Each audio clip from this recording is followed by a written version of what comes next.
Поздрав од студиото на Урбаните вести. Напролет реката Вардар ќе добие висечки мост. Ова е првата вест за денеска, еве што друго ќе гледате во вестите. Поставени 33 прочистувачи на воздух во средното училиште Зефлюш Марку.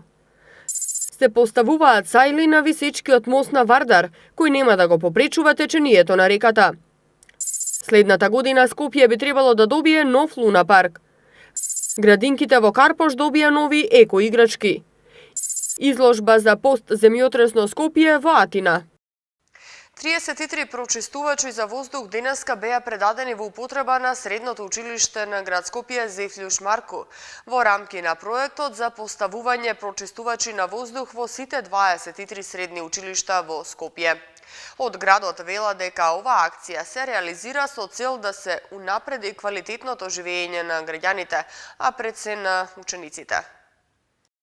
Зефлюш Марку е едно од 23 средни училишта на град Скопје, кои оваа зима се опремуваат со прочистувачи на воздух. Денеска во ова средно училиште беа поставени вкупно 33 прочистувачи на воздух, со што за 1700 средношколци од ова училиште, или за вкупно 21.783 средношколци од сите средни училишта во Скопје, се обезбедува почист воздух за време на нивниот престој во училиште.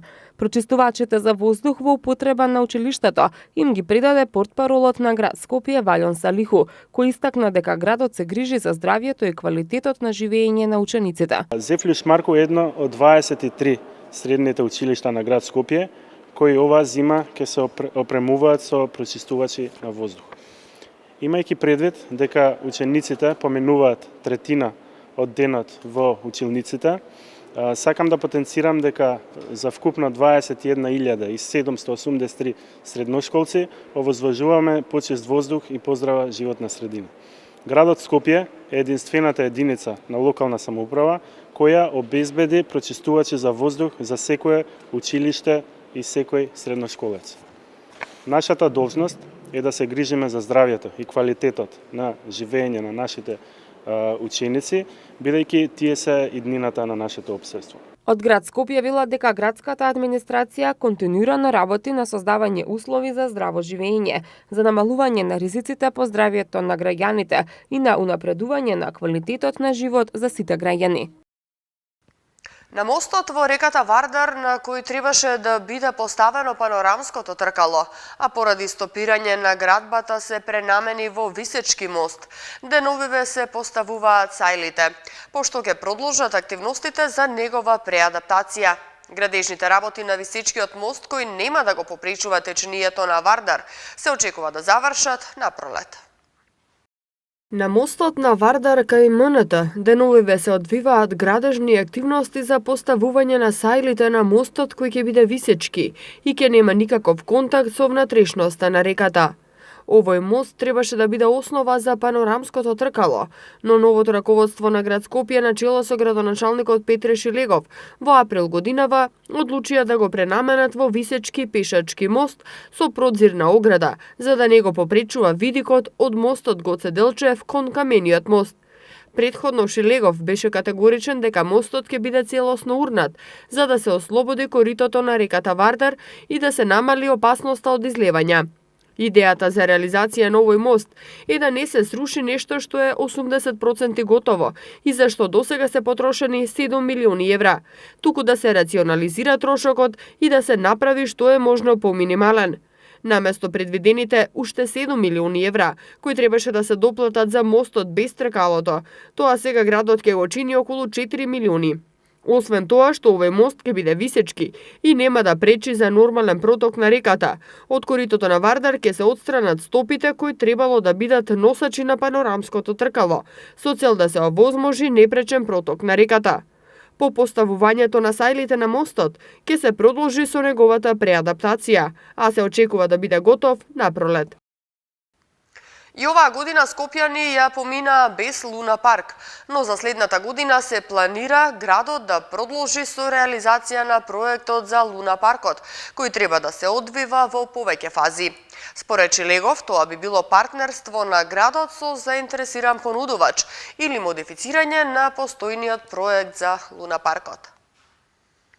Според предлог, планот за програма за развој за период 2019-2021 година на град Скопје, за реализација на Луна парк, но и ревитализација на езерото Треска, за 3 години се предлагаат 207 милиони денари, односно 3,4 милиони евра. За 2019 година се предвидуваат 83 милиони и по 62 милиони денари за 2020 и 2021 година. Парите што беа предвидени за изградба на Луна парк за оваа година, градоначалникот Петре Шилегов ги пренамени, а веќе од следната, градот ќе продолжи со реализација на проектот за Луна паркот, кој треба да се одвива во повеќе фази. Градоначалникот Шилегов размислува за целосно нов концепт. Луна паркот беше срушен и се набавени само 7 реквизити. Оваа сезона немаме Луна парк и јас размислувам за целосно нов концепт на Луна парк. Тоа би било партнерство на градот со заинтересиран понудувач. Доколку не успееме да дојдеме до таа позиција, тогаш ќе го модифицираме постојниот проект на Луна паркот и за наредната сезона скопјани да може да имаат Луна парк. Преку 1 милион евра градот има потрошено на партерно уредување на постојната локација. Ако не успееме да го направиме на партнерски однос, тогаш поради почита кон парите на граѓаните, ќе мора да имплементираме нешто на постојната локација, изјави неодамна градоначалникот на град Скопје Петре Шилегов во едно интервју. Децата кои посетуваат градинка во општина Карпош од денеска ќе имаат можност да се играат со нови играчки изработени од екоматеријали. Како што информираат од општина Карпош, новите играчки овозможуваат младите да учат преку игра и уште во детските установи да се подготват за основното образование. Нови играчки изработени од екоматеријали добија сите објекти на градинките во Карпош. Старите и дотрајани дидактички материјали се заменети со нови, со цел да се подобри престојот, грижата и социјализацијата на најмладите. Како што информираат од општина Карпош, новите играчки овозможуваат младите да учат преку игра и уште во детските установи да се подготват за основното образование. Градоначалникот на општина Карпош честитајќи им ги новогодишните и божикните празници на најмладите и на воспитниот кадар во градинките, посочи дека локалната самоуправа продолжува со секојдневното унапредување на детската заштита. Ние како општина Карпош и јас како градоначалник на општината и оваа година повторно купивме за нова година нови еколошки играчки за сите вас, еколошки играчки преку кои вие како најмлади наши жители на општината ќе може да учите и да се стекнувате со нови знаења преку игра и преку дружење со вашите другарчињи и со вашите нови играчки кои што ги добивате во сите градинки во општина Карпош. Преку овие дидактички материјали и играчки ќе може, како што кажав, да научите многу работи, да бидете способни за многу нешта кога ќе тргнете во училиште, но најбитно од се е дека играчките се еколошки, бидејќи е битно сите да ја чуваме и негуваме здравата животна средина, особено вие најмладите, да не поправите нас постарите и да ни покажете како навистина треба да се чува животната средина. Општина Карпош имаше прилично успешна година на полето на детската заштита. Се отвори и новиот објект на градинката Мајски цвет во Тафталиџе 1, а во финална фаза е и отварањето на целосно нова градинка во Бардовци. Од општина Карпош информираат дека примарната цел е да се создаде квалитетно и сеопфатно предучилишно образование, кое ќе ги подготви најмладите за следниот чекор – основното образование. Во рамки на подпишаниот меморандум за соработка меѓу Скопје и Атина по иницијатива на архитекти од Македонија и Грција до 17 февруари следната година во Атина ќе биде отворена изложбата од постземјотресно Скопје, а потоа целиот проект од Атина ќе се префрли во Скопје и изложбата ќе биде представена и пред македонската јавност. Макети од објекти изградени по земјотресот во Скопје, фотографии и дел посветени на грчкиот архитект Константинос Доксијадис се само дел од она што може да го видат посетителите на Атинскиот музеј Бенаки, на изложбата посветена на постземјотресно Скопје што вчера беше свечено отворена. Во рамки на подпишаниот меморандум за соработка меѓу град Скопје и град Атина по иницијатива на архитекти од Македонија и Грција, грците граѓаните до 17 февруари 2019 година ќе имаат можност да се запознаат како одново беше градена македонската престолнина по катастрофалниот земјотрес во 1963. Целиот проект е насловен иднината како проект Доксијадис во Скопје. Во текот на следната година се очекува целиот проект од Атина да се пресели во Скопје и изложбата да биде представена и пред македонската јавност. Идејата на целиот тим била да го обединат на едно место знаењето за Скопје и пост-земјотресната обнова, но и да се започне културна и научна соработка, прва од ваков вид меѓу двата главни градови. Изложбата почнува со приказната за земјотресот, потоа е делот за учеството на Доксијадис во рамки на планирањето на градот Скопје, има многу мал сегмент што се однесува на Кензо и планот за центарот на Скопје. Потоа дел со архитектурата на постземјотресната обнова, која што е прикажана во архитектонски модели и преку факсимили од оригинални цртежи од различни проекти, па различни згради. Опфатени се над 20 згради, дел со макети, дел со цртежи и во еден мал сегмент е денешната слика на Скопје. Опасниот по живот индустријскиот токсичен отпад Линдан, кој со години се наоѓа во две депонии во фабриката Охис во Скопје, треба да почне да се отстранува од следната година, а процесот ќе трае од 3 до 5 години. Средствата ќе бидат обезбедени од странски фондови, а според проценка на владата, за оваа сложена операција ќе бидат потребни од 40 милиони до 260 милиони евра. Владата најавува активно решавање на проблемот со отстранувањето на индустријскиот токсичен отпад Линдан, кој што со години се наоѓа во две депонии во фабриката Охис во Скопје. Отстранувањето ќе трае од 3 до 5 години, а која метода ќе се примени ќе зависи од собраните средства преку фондот кој што се формира во соработка со Канцеларијата за услуга на проекти на Обединетите нации и со Министерството за надворешни работи на Кралството Норвешка. Пресметките се дека чистењето може да чини од 40 милиони до 260 милиони евра, а ќе бидат опфатени и големата и малата депонија во Охис. Според генералниот секретар на владата Драги Рашковски, има 3 типа на решавање на проблемот: биолошка ремедијација, термална ресорпција или ископување на материјалот и носење во странство. Зависно од тоа колку средства ќе се соберат преку фондот, таа метода ќе се избере. Познато е дека одредена количина на овој опасен пестицид со години е затрупан во кругот на фабриката и представува закана за животната средина. Од владата најавуваа дека до нова година ќе биде решен и проблемот со радиоактивниот отпад кој што се чува во складиште во Ѓорче Петров.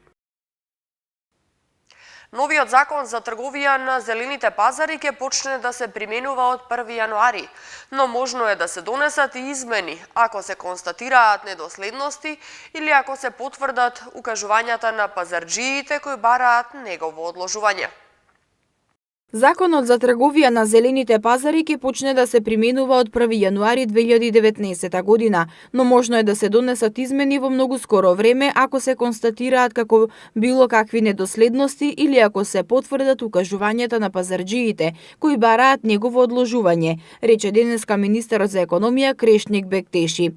Тој најави дека оваа недела ќе има средба со Комората на пазарџии за да поразговара околу нивните забелешки и предлози што ги добил дури вчера.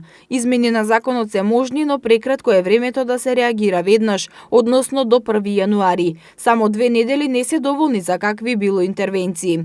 Комората на пазарџиите, која излезе со нови барања, е основана кон крајот на април 2018 година, но ние ги добивме нивните предлози и во текот на оваа недела ќе седнеме, ќе разговараме детално, ќе ги анализираме и зошто да не. Во кратко време може да направиме измени и дополнување на законот. Сепак мора да се има предвид дека треба да почекаме и да видиме како ќе се спроведе новиот закон.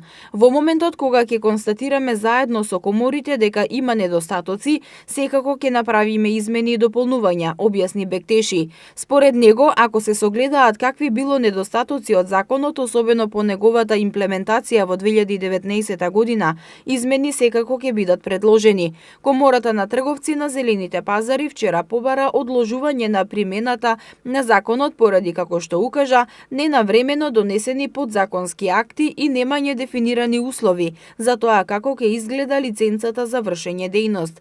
Пензионерите и вработените нема да може да имаат тезга со новиот закон на зелени пазари кој треба да стапи на сила за 2 недели. Од Стопанската комора бараат негово одлагање. Велат дека со неговата примена ќе се намали бројот на продавачи на пазарите, прометот ќе опадне за 30%, а закупите на тезгите ќе се оптоварат со нови давачки. До Министерството за економија веќе испративме и допис со 5 конкретни забелешки. Уште еден проблем во законот е и воведувањето на легитимации за закуп на тезги. Пазарџиите, освен што немаат информација каде да ги добијат, велат дека таа ќе важи само за продажба на една тезга. Во земјата има околу 25.000 регистрирани пазарџии. Во рамки на фестивалот Сонот на облачето, вечерва во Младинскиот културен центар премиерно ќе биде изведена представата Алиса и чудата на театарот Сенки и облаци. Од оваа сезона публиката може да погледне дел од репертоарот на театарот на Сенки и во камерната театарска сцена во Дебармало. Представата со Сенки, Алиса и чудата на театарот Сенки и облаци вечерва премиерно се изведува на сцената на Кино Фросина во Младинскиот културен центар.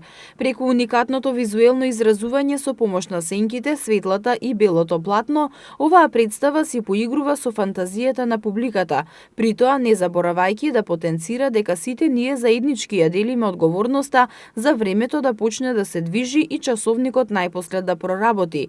Вечерашната премиера на представата Алиса и чудата ќе биде изведена во рамки на овогодинешното издание на фестивалот Сонот на облачето. Театарот на Сенки, Сенки и облаци од Скопје е пионир во оваа театарска форма кај нас и повеќе од 10 години создава представи со сенки изведувани на интернационални фестивали и локални културни настани. Од оваа сезона публиката може да погледне дел од нивниот репертоар и во камерната театарска сцена во Дебармало.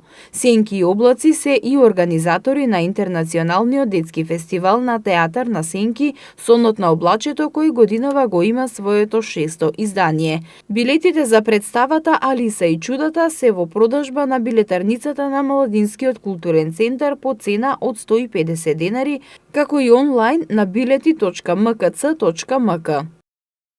Следува период на претежно стабилно време со пониски утрински температури и појава на магла по котлините. Во Скопје утре температурата ќе достигне 2 степена, четврток 1, петок 3 и сабота 5 степени. Тука е крајот на денешното издание на Урбаните вести. Јас ви благодарам на вниманието, а повеќе информации може да најдете на нашата веб страна mtm.mk и следете на социјалните мрежи Facebook, Twitter и на YouTube. Пријатно!